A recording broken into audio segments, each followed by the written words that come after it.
The PCE report has landed, and so far the market likes it. Let's talk about what you should be paying attention to. I am Dr. Stock, Doctor of Education, and I have kind of a horrible story that yesterday I was riding on a city bus, and this man next to me sneezed, grabbed a hold of his knee, ripped out his ACL, and then blew his nose on it, and he said, "Sorry, I really needed a tissue."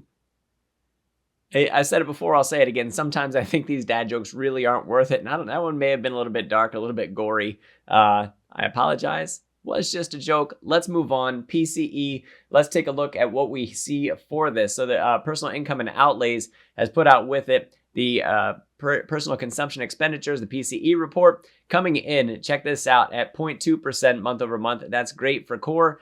For the core numbers that we see on this, the consensus was 0.3, and then forecast was 0.2. So somewhat in line with what we have for the forecast from Trading Economics and beating consensus. And then for personal income month over month, as we look at this one coming in softer than what we had last month. So for this one, 0.3, and that has been remarked by Jerome Powell himself as somewhat expected, doesn't really cause further inflationary pressures. Personal spending was down below consensus and forecast. So what that is less spending pressure from people, which should be a sign of further lower inflation to come. So that's actually a really good thing. It was at 0.8 before, kind of a scary thing that has softened. So like I said, the market really liking this so far. And the thing is about a dip in personal spending is that unless that remains significantly subdued down towards zero or even going negative, it's a number that actually fluctuates right around those low point whatever percentages. So 0.1, 0.2, 0.3, 0.4, 0.5. And we see normally a fluctuation in that we only really see it go deeply negative during times of significant economic distress. So if we see that go down into the negative territory, that's the time that we really want to be concerned with the personal spending numbers that we see. So we want to see what sort of pattern we get from that 0.2 following a 0.8. Not necessarily so bad, especially on a month-over-month basis. It's expected to come in a little bit lower. So not necessarily signaling that the consumer has significantly weakened in that way. And so the market, I think, isn't going to pay a lot of attention to that. And then we look at the PCE price index for month-over-month.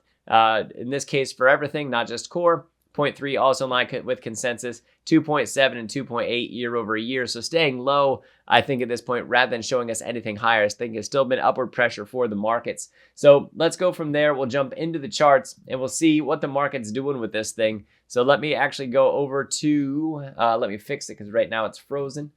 So let's sing a little bit of Elsa here. Let it go, let it go. Okay, here we are. I'm glad I caught it on this one. So let me pop that up there for you. So we're looking at SPY. I got the daily chart up here. This trend line right here is off of the monthly chart, which I've shown a rising wedge going all the way back from 2018 till present with some bearish divergence. But I said that even though this could be a bearish reversal pattern that we have between now and 2027, pretty much for that to come to fruition. So anytime in there, it doesn't mean anything, any sort of a significant drop in the near future. We actually came down. Let me stretch this out for you and move that over there. There we go. We came down to the 20-day yesterday, figuring that we could find support from that. I actually took a strangle position on this through the use of some call and put options. It's actually SPXU is what I use, which moves inversely to this one, figuring that we would get a significant move in either direction following PCE. So we'll see as the market opens today what we get from that and how it plays out. So if we actually drill down to the minutes on this, for SPY tracking the S&P 500, you can see the volume difference that it made and that the market has positively received that. And we'll see when the market opens, we might pull back because we're coming in high as that market opens. And right now it's 8:45, so we're 45 minutes away from market open. We'll see if we get a sort of pullback off of that and then an overall rise. I do expect it to be a green day. We'll watch the markets. We'll see if that holds true or not. QQQ. Tracking the NASDAQ 100, also finding this as positive news so far. And certainly we can thank a lot of the big tech there for also at least initially taking this positive. So something else that you should be watching for this one is the U.S. 10-year Treasury yield, which had dropped yesterday when the GDP report came out. This is the 5-minute chart we're looking at. So if you can see on the bottom of your screen where it says, as I have my cursor over this 8:30, this is 8:30 to 8:35 is that time frame. And we had a significant drop immediately as that came out. And now today with PCE coming out, again, another immediate drop. I shared this over my Discord. And what we want to see is this 10-year Treasury yield coming down. Let me go out to the daily chart because I also shared some technicals on this, and you want to be paying attention to not this trend line here, which we want to stay down below that trend line, but also the fact that we have a broadening wedge, an ascending broadening wedge, which is a bearish reversal pattern, that even though we find ourselves up above that 200-day, we want to see some near-term weakening with that 10-year Treasury yield, with that 10-year bond yield. And so for this one, falling down below that could be short-term bullish for the markets, making it easier for the government, U.S. government, to service their debt, and taking away some of that fear that we have, which should be upward pressure for the markets. If it does dip down too low, I'm going to keep on saying this, if we see too much a compression of that yield, that means that the bond prices themselves are increasing, and that could actually signal a flight to safety. So for right now, we should actually see a divergence. We should see a separating between the bond yields. We should see that coming down. We should see the market going up, at least that sort of relationship happening between them. But that if that would continue long enough, you could actually get enough of a divergence where we get that flight to safety, where people are fleeing from the market, fleeing into something like the 10-year bonds that we have, and that would push the yield down as it moves inversely to yield prices as well. So for right now, I think it's something that we can enjoy with this minor movement that we have. And I want to remind you, going back to what we saw in October, this started selling down through December, and we had a significant rally in the S&P and in the NASDAQ. We very much enjoyed that time, and we actually still enjoyed it for a while until it kept on creeping up, crossing back over and solidly taking over this 200, and then bring in that resurgence that we'd have of those high yields, which we don't necessarily want to see.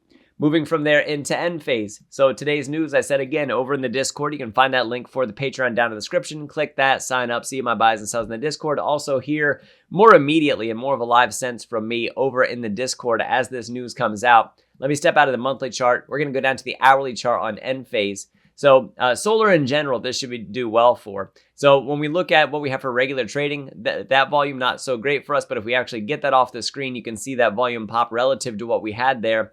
And if we go down to the minute chart on end phase, you'll see that 8:30 moment, you can see it without even having your cursor over it, that this was positively received by solar, because we want to see that 10-year Treasury yield coming down. We want to see inflation coming down. We want sooner rate cuts.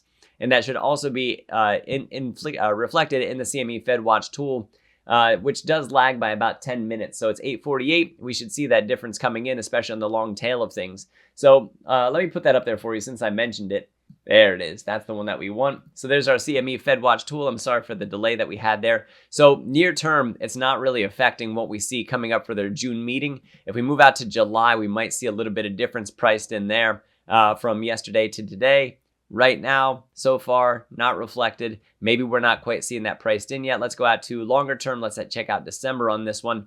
And it looks like we actually have a bit of an increase that we stay currently where we are right now. And more of an increase of a chance, just a slight one so far, that we're one rate cut down from that. And it looks like that may have stolen some of the percentage that we had from things that were lower from that one, that we have more of a squeeze, more of a peakiness, a kurtosis, if you will. Trending towards to these 1 to 2 rate cuts that we would have from where we're at right now. So I think as we continue to get that information, I think when the Fed does start to cut, that they're going to cut more. I'll be watching this throughout the day to see what sort of changes we get. I don't know if we fully see it reflected with the CME Fed Watch tool yet, but like I said, over time, I think that we're going to see that. So something else besides end phase, which I still think we can hit 138. I think we can hit 150 possibly on that, especially if we keep on seeing positive news coming out on that, and especially as long as the market doesn't sell off on us in the meantime, because if we cut the floor out, then it makes it harder to reach up high, if you know what I mean. So moving over to Tesla, again, that 8:30 moment had a nice spike for Tesla. Where did this thing go? Around that 8:30 moment that we had. So volume spike increasing, and then also here where you see the price action also move up. Looks like we peaked out around 180 and then settled back down below that. Again, this is relatively low volume from what we see. It looks like we also had some volume back at 8 o'clock coming in as well, and then some lower conviction moves that were in between. So if we compare that to the regular day volume that we get, you can see it barely even shows up as a blip compared to other volumes that we get throughout the regular trading day. So we'll see when the market opens what that really looks like. NVIDIA, also loving it, by the way, closed yesterday. Let me see what that close was, 11:05, and then in the pre-market hours already up to 11:32. So very well received so far by NVIDIA. And then also more of big tech. If we go over to Apple, again, positive. And if we look more in here. Amazon, not really moving too much, and they actually broke down below their 50-day EMA and SMA after following this double top that we have, and they're in a rising wedge pattern as well. We're looking to see for where that support comes in for Amazon, not joining the rest of the party for big tech.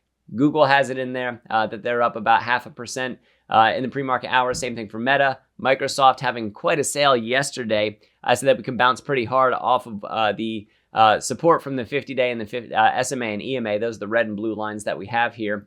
And it looks like so far, at least as per what we got in the pre-market hours, looks like that's happening. So be on the lookout for Microsoft to see if we continue up from here. That could be a significant area of support. We did dip down below 50 on the RSI. So this might be one of those peekaboo moments like we had back here in the past where it does recover significantly from where it's at right now, maybe coming back and testing out previous resistances that we had right around maybe that 428 to 430 level. So we're going to have to keep an eye out for Microsoft for that one. So let me bring all that down and let me summarize this thing. For what we got for PCE, these are fairly good numbers in that they didn't show that inflation is continuing to ramp up from where we're at right now. It's not as good as further softening, but we'll take it. It is good that on a core basis, month over month, that we did beat on the consensus, on the expectation that we had there for PCE as well, and the market is showing that favorable reaction to it. It could be a decent close. We're going to have to watch and see for any profit taking near the end of the trading day, as it's the last day that we have for the month of May, setting us up for whatever we have happening throughout those summertime months, June, July, August, at least here in the Northern Hemisphere.